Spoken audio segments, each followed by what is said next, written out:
예, 세리 마태가 증거한 예수 5번째 시간입니다.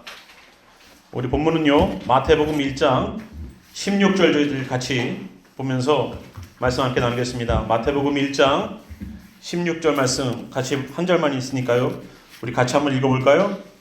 예, 마태복음 1장 16절입니다. 시작. 야곱은 마리아의 남편 요셉을 낳았으니 마리아에게서 그리스도라 칭하는 예수가 나시니라. 아멘. 예, 오늘 우리 한 절만 보겠습니다. 마태에 관한 이야기 저희들 계속 나가고 있죠. 마태는 세리라는 그러한 자기의 옛날의 모습을 결코 지우지 않습니다. 계속 세리라는 이름을 자기에게 부여하면서 과거의 나의 죄악된 모습들을 오늘도 이제는 좀 새 사람처럼 살아가는 자기의 마태라는 이름으로 자기의 본명인 레위를 쓰지 않고 마태라는 이름을 쓰면서 자기의 옛날에 그 죄인된 모습들, 사람들이 손가락질했던 그 세리라는 그 닉네임을 잊어버리지 않고 예수님의 제자 12명 가운데 레위라는 이름을 집어넣지 않고 세리라는 이름과 마태라는 이름을 써요. 볼빛을 조금 높이세요. 여기 오늘 나오는 사람들이 있죠. 나오는 사람들이 있는데 여기 나오는 사람들 중에서 예수님의 가족이 등장합니다. 그거 누구냐면요, 마리아의 남편 요셉과 마리아와 그리스도라고 칭하는 예수예요. 예수님의 가족이죠. 유대인들은 중요하게 생각하시는 것이 무엇이냐면 이름이에요. 이름. 저희도 애들이 태어나면 이름을 지을 때에 심사숙고를 하죠. 왜냐하면 그 이름대로 되기를 원하는 부모의 마음이 거기 있기 때문에 그렇습니다. 여러분들이 자녀를 낳았을 때 이름을 아무렇게나 지었습니까? 아니죠. 굉장히 고민하셨을 거예요. 심사숙고하셨을 거예요. 여기 유대인들의 이름 또한 굉장히 심사숙고해서 만들어진 이름입니다. 이들의 이름은 자기가 임의로 갖다가 막 짓는 것이 아니라 정말로 그렇게 되기를 소망하는 신앙의 갈망들을 아이의 이름에다가 녹여놨어요. 이 아이가 이렇게 살기를 소망하는 마음으로 녹여놨단 말이에요. 오늘 여기에 나와 있는 사람들의 그 이름의 의미들을 보면서 예수님에게 우리가 좀 포커스 맞춰보길 바랍니다. 먼저 우리가 볼 사람이 바로 요셉이라는 사람이에요. 요셉은 하나님께서 여호와께서 더하신다, 여호와의 돕는 자라는 뜻이 있어요. 물론 요셉은 구약에도 나옵니다. 그래서 구약에 있는 이름들이 계속 전승되고 오다가 이 사람에게도 요셉이라는 이름을 썼어요. 그러나 이 요셉에 대하여서 하나님이 특별하게 무엇을 하신 것은 바로 꿈을 통하여서 그에게 하나님의 일하심과 말씀하심을 알려줬다는 거죠. 그죠? 그래서 오늘 우리가 읽은 본문 가운데 있는 것은 아니지만 그 밑에 19절을 보면은요, 요셉에 관한 이야기가 나와요. 요셉은 의로운 사람이라고 성경이 하나님이 그렇게 얘기를 해놓으셨어요. 요셉은 의로운 사람이다라고 써놨단 말이에요. 디카이오스라고 헬라어로 써놨지만 이거를 히브리 말로 번역을 해놓으면은 짜딕이라는 말로 합니다. 짜딕이라는 말은 뭐냐면 의롭다라는 것은 정의감에 불탄다는 뜻이 아니에요. 굉장히 공정하고 공평하게 길 걸어갔다는 뜻이 아니에요. 하나님의 뜻과 하나님의 말씀에 순종하고 따라가는 사람이 의로운 사람이다라고 그렇게 얘기를 합니다. 그러니까 우리가 의롭다라고 말하는 것은 내가 정의감이 넘쳐서 법을 잘 준수하고 살아서가 아니라 여기서 말하는 하나님의 의로우심은 뭐다? 하나님의 말씀에 순종해서 그 뜻을 순종하고 따라가기 위하여서 나를 쳐서 복종시키면서 주님의 말씀 앞에 초점 맞춰서 계속 살아가는 사람, 하나님의 성품과 하나님의 마음을 닮아가는 사람이 의로운 사람이라는 뜻이에요. 그 짜득이라는 뜻은 바로 요셉이 그랬다는 겁니다. 요셉의 이름의 의미보다 요셉이 살았던 삶의 태도를 통해서 이 사람이 어떤 사람인 것을 묘사해 주고 있어요. 그런데 다른 사람들은 달라요. 그죠? 여러분, 바울을 보십시오. 바울은 의로운 사람이었나요? 바울은 의로운 사람이었어요. 처음부터 자기는 자기 스스로를 나는 의롭다고 생각을 했어요. 나는 율법의 완전한 자라고 생각을 했어요. 그거는 예수님을 믿은 다음에도 그 생각은 변함이 없어요. 그죠? 나는 율법의 완전한 자다라고 예전부터 생각하는 사람이에요.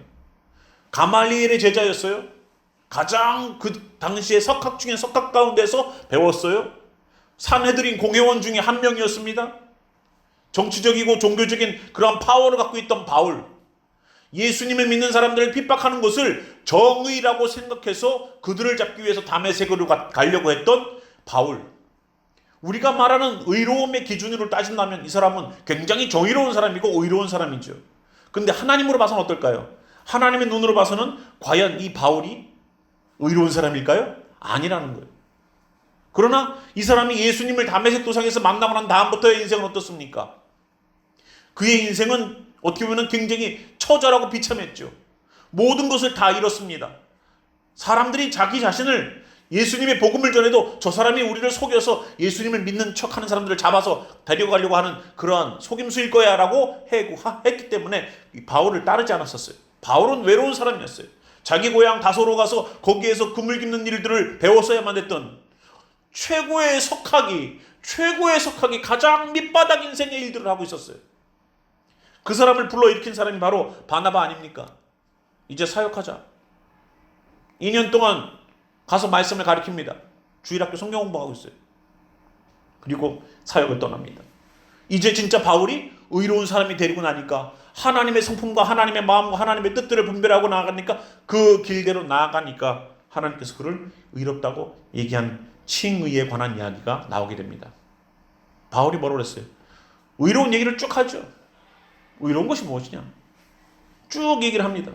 사람은 믿음으로 의롭게 된다. 이 얘기를 하면서 마틴 루터가 그 말씀에 탁 깨닫고서 종교개혁을 일으키는 효시가 됩니다.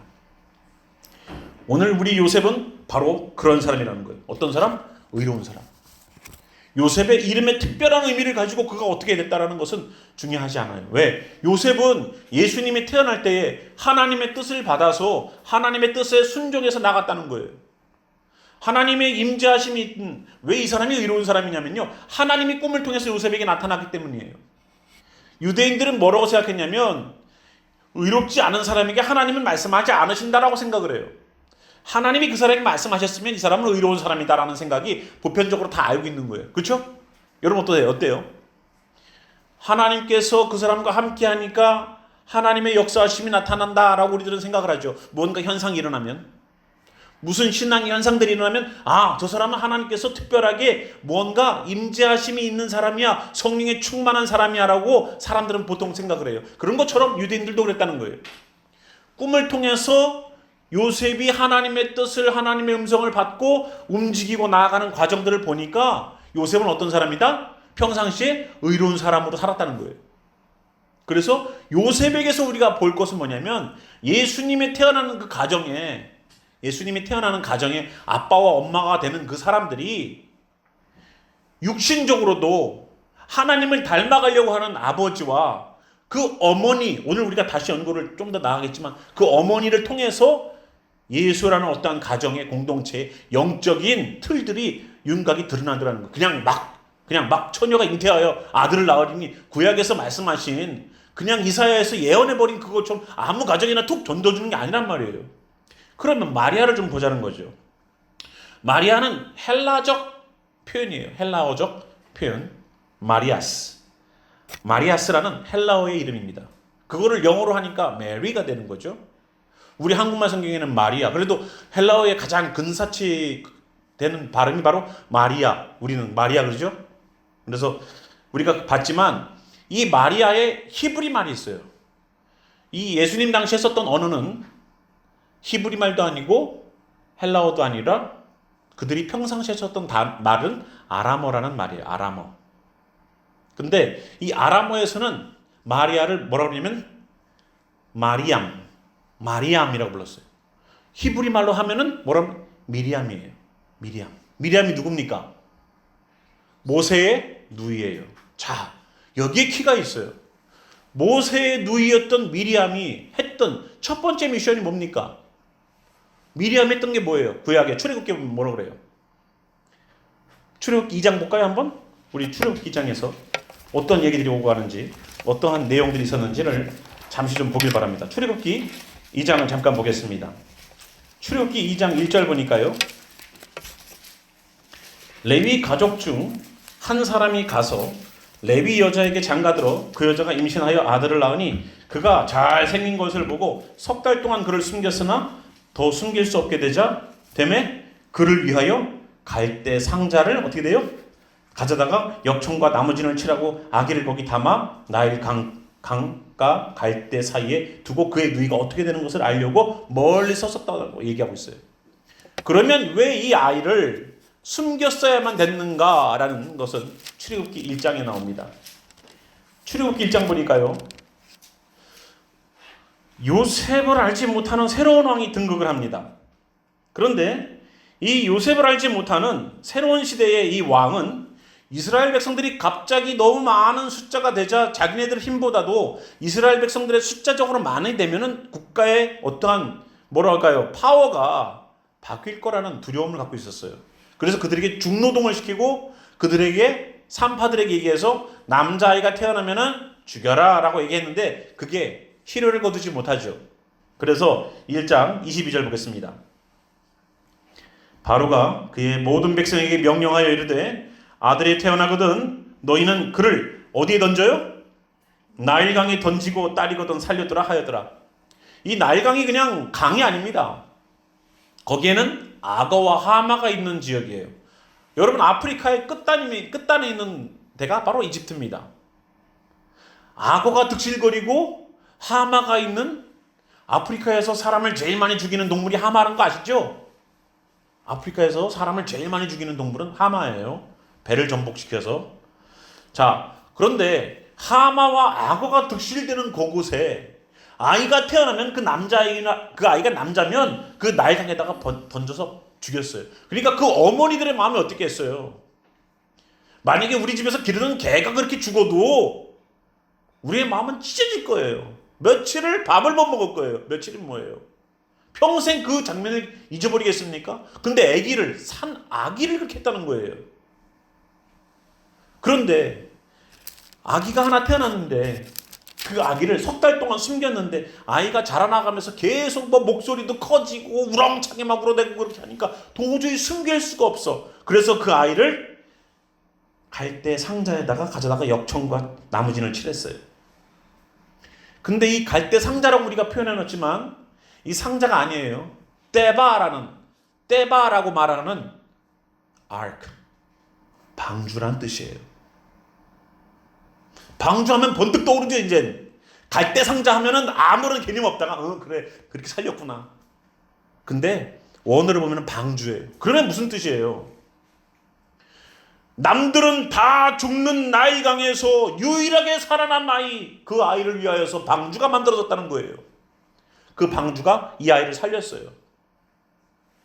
방주에 탄 사람들이 어떻게 됐습니까? 노아의 시대에 그들이 살아났죠. 구원의 방주라는 뜻이에요. 그냥 갈대 상자는 갈대로 엮어서 역청을 바르고 이래갖고 물이 안 들어가게 잘 쌌다는 얘기가 아니에요. 그것은 이 아이를 구원해내기 위한 구원의 방주였다는 것을 얘기해주고 있어요. 그걸 누가 와칭해요? 미리암이 와칭하고 그가 어떻게 되는가를 잘 보고 있다가 바로의 딸이 목욕하러 나일강에 내려올 때 시녀들이 나일강가를 거닐 때 그가 갈대 상자를 열어보고 시녀를 보내어 가져다가 열고 그 아이를 보니 아이가 우는지라 그를 불쌍히 여겨 이르되 이는 히브리 사람이 아기로다. 그때 그의 누이가 바로의 딸에게 이르되 내가 가서 당신을 위하여 히브리 여인 중에서 유모를 불러다가 이 아이에게 젖을 먹이게 하리까 하고서 친어머니와 또 연결을 시켜준 사람이 바로 미리암이에요. 모세가 어떤 일을 했습니까? 모세는 육신적으로 살고 있었던 핍박 가운데 살고 있었던 이스라엘 백성들을 이제 영적인 사람들로 만들기 위해서 데리고 나온 사람이에요. 이제 자기가 잘 먹고 잘 살기를 원하는 소망하는 고센 땅, 얼마나 농사가 잘 되고 얼마나 풀이 잘 자라는지 거기에서는 양떼를 키우기에 너무 좋은 장소였었어요. 지난번에는 한번 말씀드렸지만 고센 땅은 1년에 2번 이상 홍수가 넘쳐나는 삼각주였었어요. 강의 하류. 농사를 짓는 사람에게는 아주 취약한 것이 뭐냐면 농작물을 빼다가 옮길 수가 없어. 홍수가 나면. 근데 양떼는 어때요? 비가 오면 벌써 저를 물러가면 돼. 그렇게 비가 한번 와가지고 상류에서부터 비옥한 땅들이 되게끔 쫙 영양분을 쌓아놓으니까 또 풀이 금방 자라버려. 그러니까 양떼가 또 와서 금방 먹어도 돼. 농사 짓는 사람에게는 최악의 장소지만 양을 치는 사람에게는 최고의 장소였었어요. 그게 고센 땅이에요. 거기에서 먹을 것 얼마나 풍성하게 먹었는지 이스라엘 백성들이 있었던 그 430년간의 기간 동안 엄청난 인구가 드러났죠. 70명이 들어가서 엄청난 인구로 늘어났어요. 한 가정당 아이를 12명 이상 낳아야지만 나오는 숫자래요. 그러니까 얼마나 경제적으로 부유했으면 그렇게 먹고 살아도 될 만큼, 가족들이 풍성하게 먹고 살아도 될 만큼의 그러한 데였다는 거예요. 그런데 그곳에서 풍성하게 잘 먹고 잘 살던 내 인생들이 핍박 가운데에서 하나님 살려주십시오라고 부르짖는 가운데 하나님이 미리 모세를 준비해서 육신적으로 살았던, 핍박 가운데 살았던, 고생 가운데 살았던, 내 꿈을 찾아 살았던 그 사람들을 어떻게 돼요? 데리고 나와서 뭘로 만들어요? 하나님의 백성으로 만든다는 거예요. 하나님의 지도자를 통해서 육신적으로 살던 사람들을 이제 하나님만 바라보고 사는 믿음의 사람들로 바꿔놓는 작업들을 모세가 했어요. 근데 예수님 어땠어요? 예수님 누가 살려줘요? 미리암이 살려주잖아요. 하나님이 살 길을 다 예비하셨죠. 그러나 미리암도 순종하지 않았다면 어떻게 예수님이 미리암을 통해서, 마리아를 통해서 나왔겠습니까? 분명히 누가복음 같은 데 보면은 마리아가 하나님께서 말씀하셨을 때 주의 요정 여기 있사오니 주의 말씀대로 하겠습니다. 내가 순종하겠습니다. 동의하고서 일하셨어요. 강압적으로 그냥 무섭게 해가지고 그냥 성령으로 잉태된 거야, 무조건 따라야 돼, 하지 않으셨다고요. 그에게 충분히 이해할 마음과 모든 환경들을 열어놓으시고 마리아로 하여금 순종하는 신앙의 고백이 있게 하신 다음에 예수님께서 역사하시는, 예수님이 나오게끔 하나님 역사하셨다고요. 이게 하나님이 하시는 방법이에요. 강압적으로 하지 않으신다는 것. 그렇다고 뭐 내 맘대로 하라는 얘기는 아니에요. 신앙의 고백이 나오게끔 하나님 하신다는 거죠. 그래서 미리암이 모세를 통하여서 구원의 사역을 이루어가게끔 만드는 것처럼 예수님의 미리암인 그 어머니가 예수가 태어나고 예수가 자라나가는 모든 과정 가운데에 그 구원의 사역이 남겨진 그 과정 가운데의 역할들을 하더라 이거예요. 그냥 미리암, 그냥 아무 가정에 그냥 툭 던져놓는 게 아니란 말이에요. 정말로 괜찮은 가정, 정말로 깨끗이 사는 가정, 정말로 열심히 사는 가정이라고 해갖고 줄 수 있는 게 아니더라는 거예요. 미리암이라는 어떤 대상이 분명히 그 역할을 할 수 있는 여자예요. 미리암이라고 다 미리암이겠습니까? 미리암이 뭐 이 여자 하나밖에 있습니까? 성경에도 미리암이라는 이름을 가진 사람들이 6명이 나와요. 그 가정에 줬을까요? 아니에요. 미리암은 미리암의 역할들을 감당할 수 있는 사람에게만 그 이름과 역할이 딱 매칭되는 사람, 그 사람에게 주시는 거예요. 우리도 그렇죠. 하나님의 일을 누가 감당합니까? 목사여서 감당해요? 타이틀이 있어서 감당해요? 아니에요. 성도라고 교회 다닌다고 감당해요? 아니에요. 그 역할에 맞는 역할들을 해야지만 그 역할 가운데 하나님이 일을 맡기시는 거예요. 그냥 아무나 안 주는 거 아니에요. 그러니까 우리가 바라는 건 뭐가 돼야 되느냐? 주님, 오늘도 미리암을 통하여서 모세의 그 귀한 길들의 예비됨이 됐던 것처럼 미리암은 홍해를 건너는 그 과정 가운데에서도 나왔을 때 얼마나 하나님께 영광과 찬양을 드렸었습니까? 그 역사의 현장에서 아기 모세 때부터 계속 그 길을 따라 걸었던 미리암. 물론 인간적으로 인생의 후반에는 굉장히 비참해지지만 예수님의 어머니의 이름이 미리암이라는 사실은 우리로 하여금 깨달음을 줘야 돼요. 남들 다 죽어가는 나일강에서 모세를 방주라는 것을 통해서 살려놓고 그 과정들을 통하여서 친어머니의 젖을 먹고 유대인식 교육을 받고 자란 모세가 자기의 백성이 나이가 40이 되었을 때 자기의 백성이 저런 핍박을 받는 것에 대하여서 끌어오르는 애국심이 튀어나올 정도의 교육이라면 얼마만큼 부모가 얼마만큼 젖을 뛸 때까지 키웠을 거니까 한 맥시멈 3살, 4살 됐겠죠. 그때까지 키운 교육이 유대인 교육의 히브리 교육의 전부였었어요. 그 교육이 전부였고 그 다음부터는 애굽의 왕자들처럼 자랐어요. 그러나 그가 이스라엘 백성이 핍박당하는 걸 보고서 끌어오르는 분노가 일어나게끔 만드는 그것, 이 가능해요? 근데 우리나라 속담에 똑같은 말이 있어요. 뭐예요? 3살 버릇 어디까지 간다? 여든까지 간대. 우리나라가 참 영적인 민족이죠. 그죠? 3살, 4살 때 배운 부모로부터 받은 영적인 교육이 내 히브리 백성을 핍박하는 걸 보면은 여기서 올라오는 거예요. 사람을 죽일 만큼의 분노. 그러니까 조기교육 하는 게 이해가 되는 거예요. 신앙도 조기교육이 있어야 돼. 신앙도. 머리 굵어갖고 뭐 집어넣으려고 그러면 안 돼. 정말로 주님이 얼음만 주셔가지고 얻어 터지거나 뭐 그냥 그래야지만 조금 정신 차리고서 그냥 주님 믿을까 그러지. 미리암을 통해서 모세에게 역사가 일어나서 구원의 역사를 이루셨듯 하나님은 미리암을 통해서 또 요셉을 통해서 예수님을 통해서 구원의 역사를 이루시는 일들에 사용하시더라는 거예요. 놀랍죠? 그런데 우리가 다시 오늘 본문으로 돌아오면 그 가운데서 태어날 분이 예수님이라는 것이라고 우리가 나오죠? 근데 예수님이라고 말을 하지만 이건 우리 성경에 이렇게 예수라는 발음으로다가 해놓은 거지. 원래는 예슈아입니다. 예슈아. 예, 그가 구원하실 것이다 라는 뜻이죠. 그러니까 예수님의 이름 자체의 뜻이 그거예요. 그가 구원하실 것이라는 거예요. 그 예수여 하고 소경이나 안진뱅이나 이런 사람들이 예수님을 부를 때 뭐라고 불러요? 그냥 예수여라고 부르는 분들도 계시지만 다윗의 자손 예수여라고 불러요. 그죠? 다윗의 자손 뭐 하는 사람인데요? 다윗의 자손. 지난번에 배웠죠. 다윗의 자손이 뭐 해요? 다윗의 자손이 하는 일이 그거예요. 가난한 자들에게 복음이, 억눌린 자에게 자유를, 마음이 상한 자에게 위로하심을, 눈먼 자가 보게 되고 귀머거리가 듣게 되고 벙어리가 말하게 되는 역사를 일으키는 다윗의 후손. 다윗의 후손 예수여 나를 구원하소서라는 뜻이죠. 예수님 나를 구원해달라는 거예요. 그래서 그냥 예수님 부를 때 그냥 그 사람의 이름이 예수님이기 때문에 예수님 부르는 게 아니에요. 그 가운데 그 마음에 대한 그 생각들이 녹아져 있는 거예요. 이미 나를 구원해달라는 거예요. 나를 구원해달라는 거예요. 내 육신의 한계에 대해서, 내 육신의 부족함에 대해서. 우리가 오늘 분명하게 예수님 하고 나와 있는데 예슈아라고 우리의 발음들이 좀 교정되길 저는 바라요. 이 예수라는 이 정확한 이 말은 우리가 어쩌면은 쓰지 말아야 될 단어일지 모릅니다.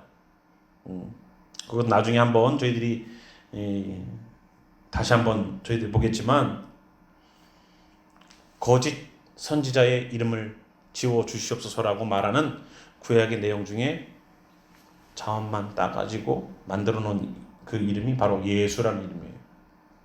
그러니까 예수라는 이름은 우리가 알고 있었던 구원자 예수가 아니라 정말로 원래 이름은 예슈아라는 것을 우리가 분명하게 알아야 돼요. 이미 예수라는 단어로 우리가 다 보편화됐기 때문에 지금 이렇게 얘기하면은 야, 저 목사님 이상하다. 아니에요. 원어를 보세요. 예슈아예요. 예슈아. 여러분이 기도할 때도 가급적이면 예슈아 나의 구세주, 예슈아 나의 기름 부은 메시아 라고 기도해 보십시오. 정말로 그분의 이름은 예슈아예요. 여러분도 여러분의 이름이 있잖아요. 그거를 미국 친구들이 부를 때 뭐라고 불러요? 정확한 발음이 나와요? 아니죠. 근데 정확한 발음이 아닌 그 발음을 우리가 한국말로 해석을 해버리면 이상한 뜻이 될 수 있단 말이에요. 이해되시죠? 예?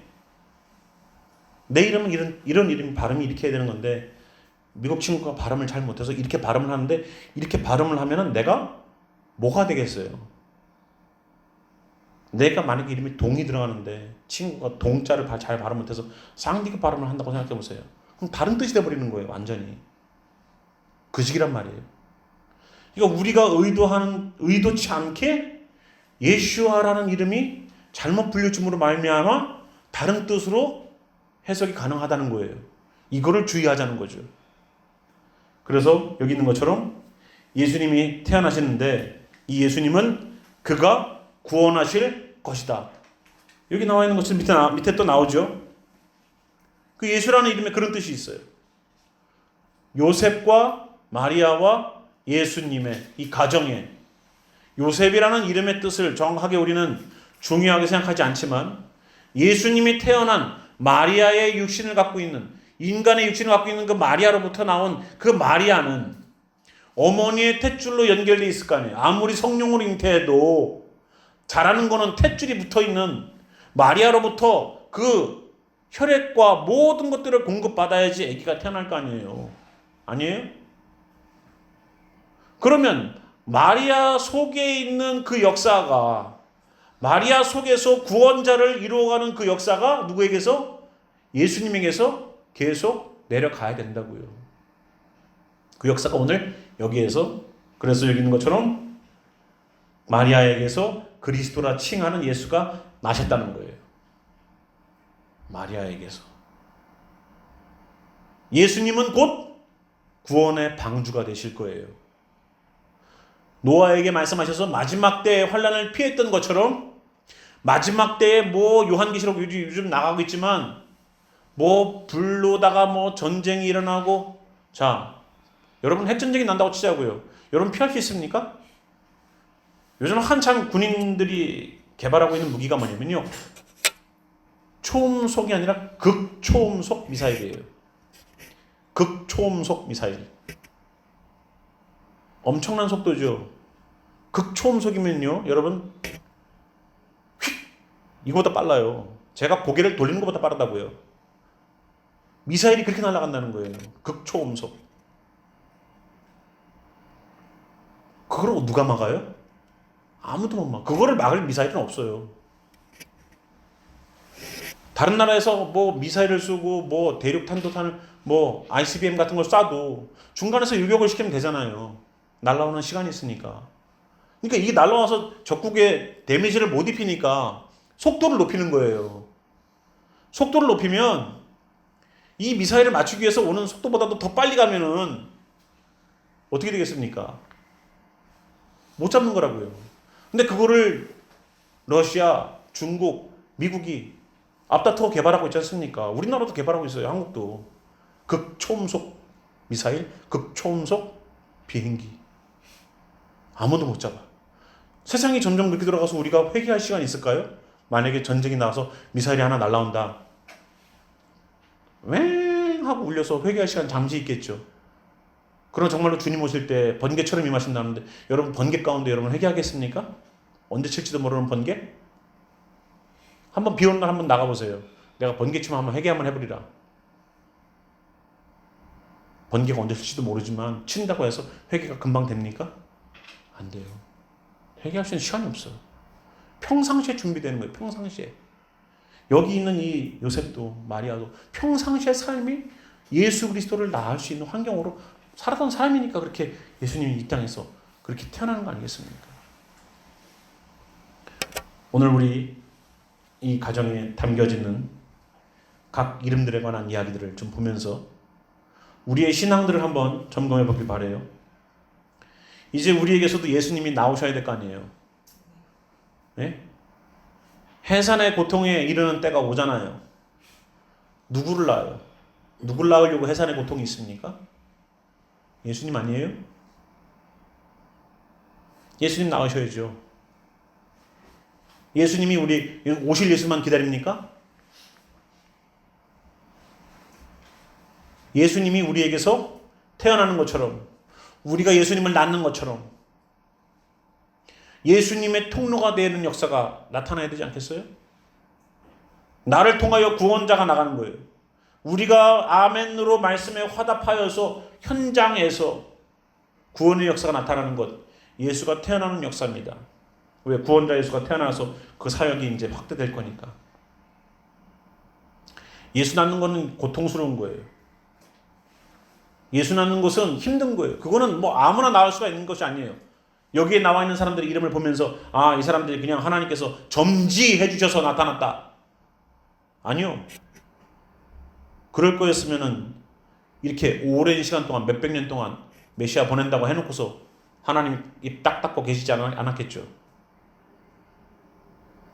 수많은 수백, 수천, 수만의 가정들이 지나갈 때까지 하나님은 침묵하셨어요.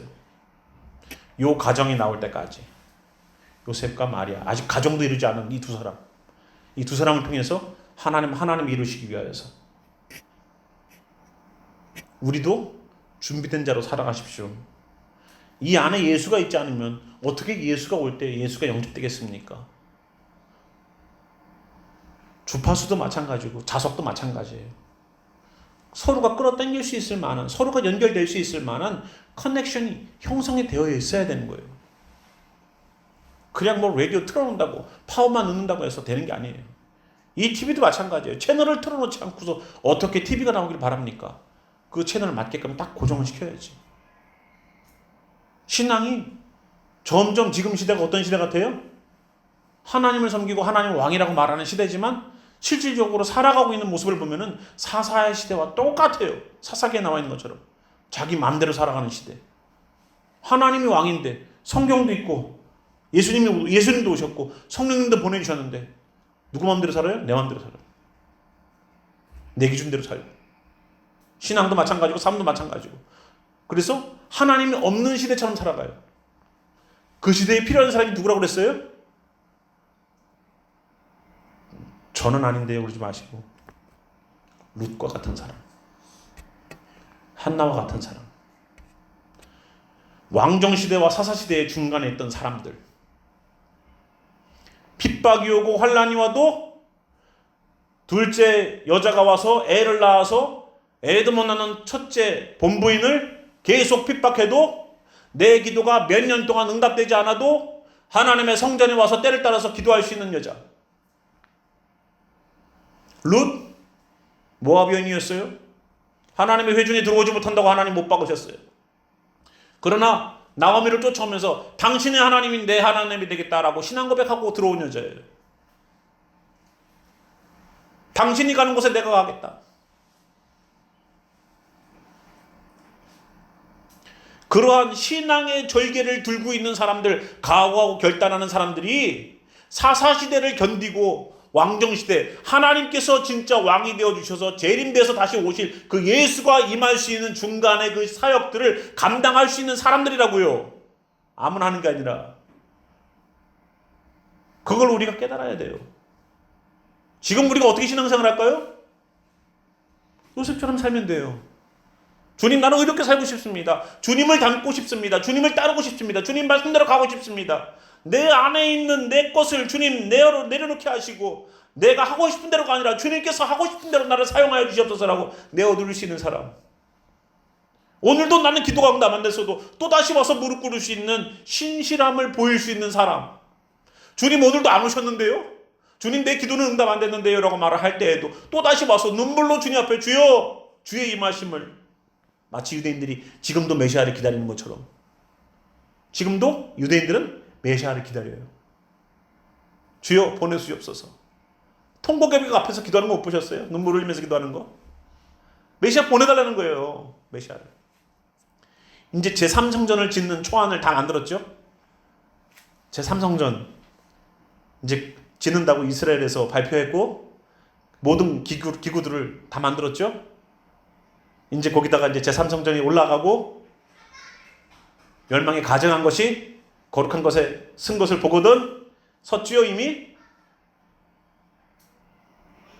옛날에 성전 자리에 지금 뭐가 있어요? 모스크가 올라가 있잖아요. 주님 오실 날은 이렇게 다가오고 있는데 정말로 마지막 때가 됐을 때 믿는 자를 보겠느냐? 주여 제가 여기 있나이다. 예수님은 제자들에게 너희도 나를 떠나려느냐? 내가 십자가를 진다고 말했을 때 예수님이 따랐던 수많은 제자들이라고 말했던 사람들이 다 떠나갔어요. 이제 12제자한테 질문해요. 너희도 떠나간다느냐? 베드로가 얘기했어요. 주여 생명의 말씀이 여기 있는데 내가 어디로 가오리까? 생명의 말씀이래. 생명의 말씀. 좋은 말씀이 아니라 생명의 말씀이래. 말씀으로 살아났다는 거예요. 자기는. 말씀의 가치를 아는 자예요. 말씀이 사람을 살릴 수 있음을 베드로는 아는 거예요. 이 말씀이 얼마나 파워풀한 건데, 말씀은. 여기 있는 구원자의 메시지인데, 예슈아라는 분이 오셔서 하셨던 메시지들인데, 사람을 살리고 병든 자를 낫게 하고 죽은 자를 살리고 썩어서 냄새가 나는 사람에게 정상세포로 만들어서 걸어 나오게 하셨는데, 오늘 엘샤다이 했잖아요. 전능하신 하나님.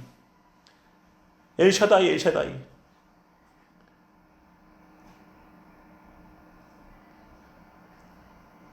오늘도 하나님 앞에서 우리는 참 부족한 사람들이에요. 우리는 정말로 믿음 없어요. 우리는 정말로 여기 있는 이 가정에 이 사람들처럼 주님을 예비함이 우리들에게 없을지도 모릅니다. 지금 우리는 사사시대에 사는 것처럼 영적으로 흑암기에 살고 있다고 저는 봐요. 여기는 함께 말씀을 나눠본 우리 형제자매들이 룻처럼 한나처럼 그 시대를 밝혀서 왕정 세대가 세워진다는 것은 이제 예수님이 왕으로 오실 거잖아요. 만왕의 왕 만주의 주로 오시지 않습니까? 그분을 모셔드릴 수 있는 준비하는 주님의 귀한 영혼들이 되기를 주님의 이름으로 축원합니다. 아멘.